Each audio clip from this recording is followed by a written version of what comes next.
outro olhar. O Instituto Nacional de Estatística acaba de publicar o relatório do terceiro inquérito ao setor informal realizado no ano passado. O economista Paulino Dias considera que o relatório é bastante rico, mas deve ser relacionado com os dados fornecidos em 2015. O economista foi entrevistado pelo jornalista Júlio Vera Cruz Martins. Paulino Dias é economista, já foi presidente da Associação de Jovens Empresários, tem conhecimento do terceiro inquérito ao sector informal, que nos parece movimenta muito dinheiro, a formação é reduzida, a maior parte não tem NIF. Quais são as conclusões que tira? Vale dizer que o relatório está bastante rico, mas a sua riqueza amplia-se mais quando olhamos para ele em comparação com o relatório de 2015, portanto, que nos permite detectar dinâmicas muito úteis para a formulação de políticas públicas. Desde já, algumas das conclusões que saltam à vista, houve uma redução substancial do número de unidades de produção informal em Cabo Verde entre 2015 e 2023. Precisamente 39% de redução, totalizando menos 12.883 unidades de produção informal. Isto é, passamos de 33.228 em 2015 para 20.345. Este é o primeiro facto que salta à vista. Os dados estão a apontar para uma redução da informalidade em Cabo Verde. Mas quando esmiuçamos, digamos, vamos aos números um pouco com mais detalhes, percebemos outras dinâmicas. No mesmo período, houve um aumento do número de empresas, isto é, houve uma redução de 12.883 unidades de produção informal, mas houve um aumento do número de empresas de 93%, isto é, mais 8.704 empresas. Houve uma queda de cerca de 12.000 unidades de produção informal e no mesmo período um aumento de 8.700 empresas aproximadamente. No entanto, nós temos que ter alguma cautela na interpretação desta dinâmica. A primeira conclusão que esses dados podem sugerir é que terá havido uma migração das unidades de produção informal para as empresas formais. Esta conclusão, no entanto, é apenas parcial. Digamos, isso explicaria apenas parcialmente esta redução. Primeiro porque a diferença entre essas duas categorias é substancial. Estamos a falar de uma redução de 12.000 num parâmetro, unidade de produção informal, e um aumento de apenas 8.000 nas empresas, isto é, há cerca de 4.000, que não pode ser explicado por este movimento. Vejo duas explicações, pelo menos para esta dupla dinâmica. A primeira explicação é que a introdução da obrigatoriedade da apresentação de faturas, que passou a ser exigida desde 2022, terá obrigado uma parte substancial das unidades de produção informal a adotar uma certa formalidade para poderem continuar a vender os seus bens e serviços, sobretudo para empresas da contabilidade organizada e para o Estado. Eu acredito que este fenómeno não explica de todo. E aí eu apontaria, ou sugeriria, se calhar porque os dados não permitem uma conclusão mais assertiva, sugeriria como hipótese que a imigração terá também tido um contributo significativo na redução das unidades de produção informal. Repare que a análise que eu fiz há pouco, dessa diferença entre o número de unidades de produção informal que foram encerrados e o número de empresas que foram criadas, não contabiliza dois aspectos. O número de unidades de produção informal que, entretanto, foram criadas também neste período e o número de empresas que também terão sido criadas neste período, sem necessariamente originarem-se de unidades de produção informal. Daí que a emigração parece-me ser uma explicação plausível para complementar a explicação deste fenómeno que precisa ser levado na devida conta. Um dos dados do inquérito é que o sector informal concorda que haja um sistema de proteção social para o sector informal. Isso pode levar à conclusão que os informais não querem ser formalizados? A questão da informalidade é bastante complexa e até se olharmos numa perspectiva histórica, nós temos que tomar a consciência que a informalidade antecede a formalidade.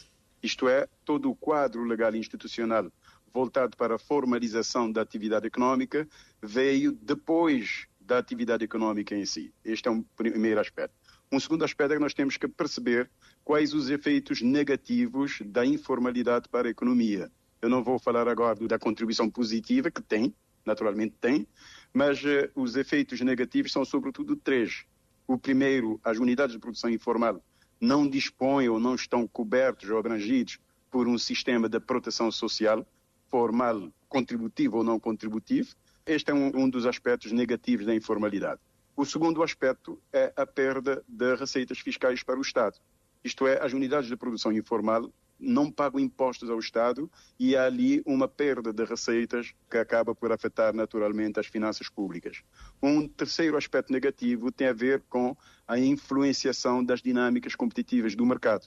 Isto é, as empresas formais, que estão registadas, que pagam impostos, são obrigadas a competir com as unidades de produção informal, que não têm esses custos fiscais e que acabam por ser, portanto, mais competitivas do que as empresas formais. Quando olhamos para esses três efeitos negativos, o desenho de políticas para a redução da informalidade deve considerar pelo menos ou, na melhor das hipóteses, esses três componentes para se desenhar soluções para reduzir esse impacto negativo. Portanto, a questão da proteção social emerge como uma questão muito séria, de elevada importância. A Organização Internacional do Trabalho tem batido muito nessa tecla da formalização das unidades de produção informal, precisamente por causa dessa questão da proteção social, para que os trabalhadores envolvidos nessas unidades de produção informal possam estar cobertas por algum mecanismo de proteção social. Naturalmente, os governos tendem a olhar para o problema na perspectiva da recuperação de receitas fiscais e o setor privado formal tende a olhar para as unidades de produção informal ou a necessidade da sua redução na perspectiva de garantir uma maior igualdade de circunstâncias em termos de competitividade no mercado. O que é que eu estou a perguntar-lhe é que o inquérito demonstra que o sector informal quer ter um sistema de proteção social, mas próprio para o sector informal. Isso significa que não querem nem o sistema do INPS e não querem a formalização. Este é um desafio enorme. É um desafio enorme porque, mais uma vez, calçando o sapato do informal, naturalmente que ele quer primeiro aumentar a sua proteção e a proteção dos que trabalham com ele, mas de notar que quase 90% das unidades de produção informal empregam apenas uma pessoa, o promotor. É legítimo beneficiar de algum mecanismo de proteção, mas ao mesmo tempo tem alguma resistência em pagar impostos ao Estado. Portanto, encontrar uma solução que garanta algum equilíbrio entre essas duas expectativas, isto é, de ter uma proteção social e de pagar menos impostos, é um bocado complicado. Há algumas experiências em diversos países, com sistemas que eu chamaria de semi-formalidade ou da formalização simplificada. Há experiências, por exemplo, no Brasil, há experiências em outros países da América Latina, em alguns países da África, mas não é nunca uma solução perfeita. Não existem soluções perfeitas nesta dimensão e há questões da justiça económica, de direitos humanos até, que precisam ser equacionadas no desenho de soluções neste sentido. Ainda por cima, a maior parte nem sequer tem um número de identificação fiscal.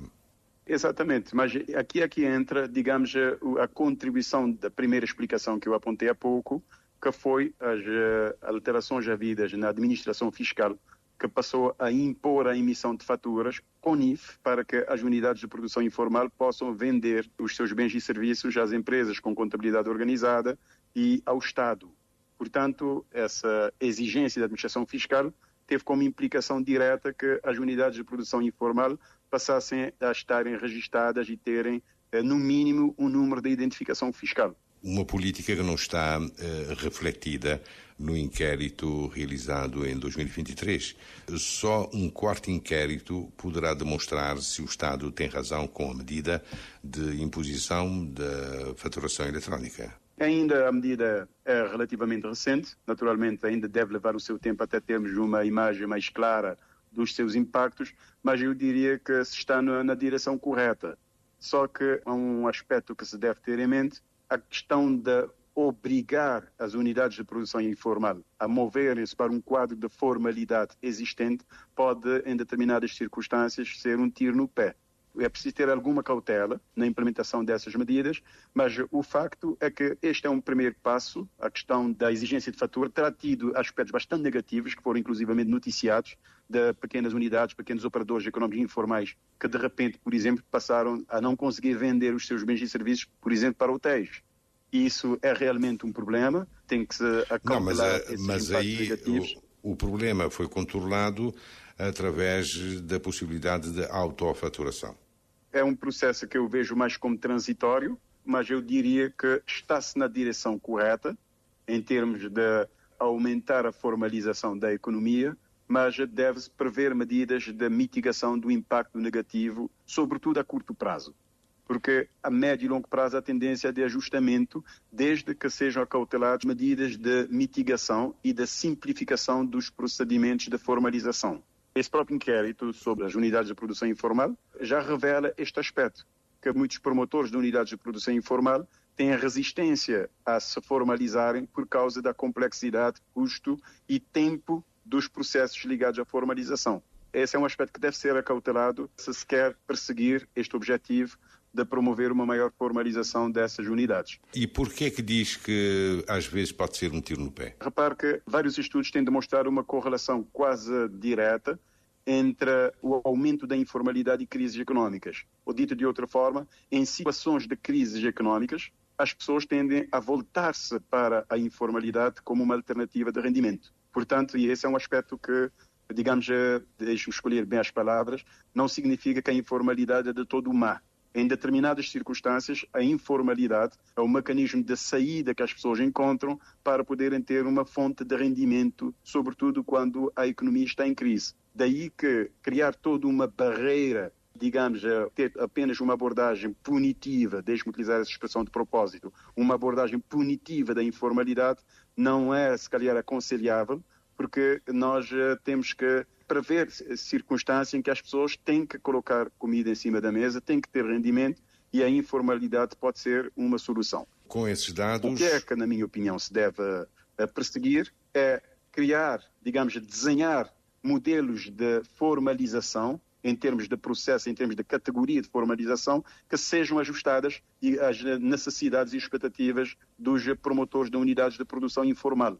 Tipo um meio termo, não impor uma formalização extrema às unidades de produção informal e eles que se desenrasquem, mas sim, em diálogo com esses promotores de unidades informais, tentar perceber as suas necessidades, tentar perceber as suas expectativas, as suas resistências e desenvolver medidas de política sob medida que, ao mesmo tempo que procuram responder a essas expectativas e necessidades dos promotores, encorajem-nos a movimentar-se na direção de uma certa formalidade. Portanto, eu defendo mais um processo sustentável que tenha em consideração as especificidades, expectativas e necessidades dos próprios operadores informais. Paulino Dias, agora há aquele projeto Forma Empresa, projeto financiado pela Organização Internacional de Trabalho. Agora há um instrumento a considerar. O que aconselharia ao projeto?